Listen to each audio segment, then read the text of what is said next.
Hello welcome. मैं हूं ज्योति। आप देख रहे हैं चुनावी समर, जहां पर एक और ताजा अपडेट के साथ हम हाजिर हैं।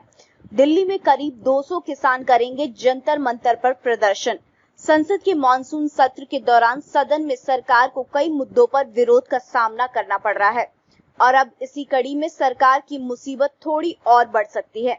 हालांकि ये मुसीबत संसद के बाहर है। दरअसल मानसून सत्र के दौरान कृषि कानूनों के खिलाफ किसान संसद घेरने की तैयारी में है। दिल्ली पुलिस और संयुक्त किसान मोर्चा के बीच बैठक में किसानों ने कहा कि वे संसद सत्र के दौरान ही संसद के बाहर यानी कि जंतर मंतर पर तीनों कृषि कानूनों के खिलाफ धरना देंगे। उन्होंने दावा दिया कि 200 की संख्या में किसान 5 अलग अलग बसों में सवार होकर दिल्ली कूच करेंगे। वहीं दिल्ली पुलिस सूत्र का भी कहना है कि करीब 200 के आसपास किसान बसों के जरिए जंतर मंतर आएंगे और वहीं पर शांतिपूर्ण प्रदर्शन करेंगे। पुलिस निगरानी में ये जंतर मंतर पहुंचेगी।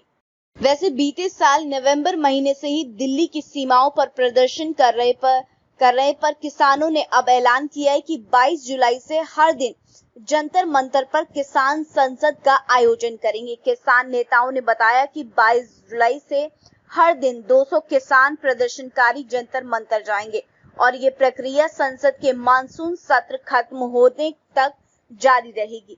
किसानों ने कहा कि हम हर दिन एक स्पीकर और डेप्यूटी स्पीकर चुनेंगे। किसानों के अनुसार पहले 2 दिनों में एपीएमसी एक्ट पर चर्चा होगी, बाद में अन्य बिलों पर भी 2-2 दिन चर्चा के लिए दिए जाएंगे। वहीं जंतर मंतर पर हर दिन सुबह 10 बजे से शाम 5 बजे तक प्रदर्शन चलेगा। इधर सिंधु बॉर्डर पहुंचकर आईएनएलडी नेता और हरियाणा के पूर्व मुख्यमंत्री ओम प्रकाश चौटाला ने ये कहा कि वे संसद का घेराव करेंगे। उन्होंने कहा कि वे दिल्ली में धरना देंगे और इकट्ठे होकर संसद में जाएंगे और काले कानून का विरोध करेंगे। उन्होंने कहा कि ऐसे हालात पैदा कर देंगे कि सरकार को मजबूर होकर कानून वापस लेने पड़ेंगे। इससे पहले किसान यूनियन के एक नेता ने दिल्ली पुलिस के अधिकारियों के साथ बैठक के बाद ये कहा था कि कृषि जो कानून है को वापस लिए जाने की मांग को लेकर जंतर मंतर पर शांतिपूर्ण प्रदर्शन करेंगे और कोई भी प्रदर्शनकारी संसद नहीं जाएगा जहां मानसून सत्र चल रहा है। लेकिन इस बीच मानसून सत्र के दौरान किसानों के संसद घेराव के ऐलान के मद्देनजर दिल्ली के 7 मेट्रो स्टेशनों को अलर्ट पर रखा गया है। जरूरत पड़ने पर इन मेट्रो स्टेशनों को भी कभी भी बंद किया जा सकता है।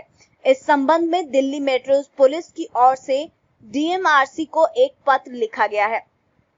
इस तरह कृषि कानूनों को वापस लेने के लिए किसान जोरदार प्रदर्शन की तैयारी में है, यानी कि संसद के बाहर किसान और संसद के अंदर विपक्ष मिलकर कृषि कानूनों को वापस लेने के लिए सरकार पर दबाव बना रहे हैं, जिसकी वजह से ऐसी संभावना बताई जा रही है कि अब मजबूर होकर सरकार को कृषि कानूनों को वापस लेना पड़ेगा। तो इस पर आपकी जो भी राय है आप प्लीज कमेंट सेक्शन में लिखें। Thank you so much. Keep watching today's for more news.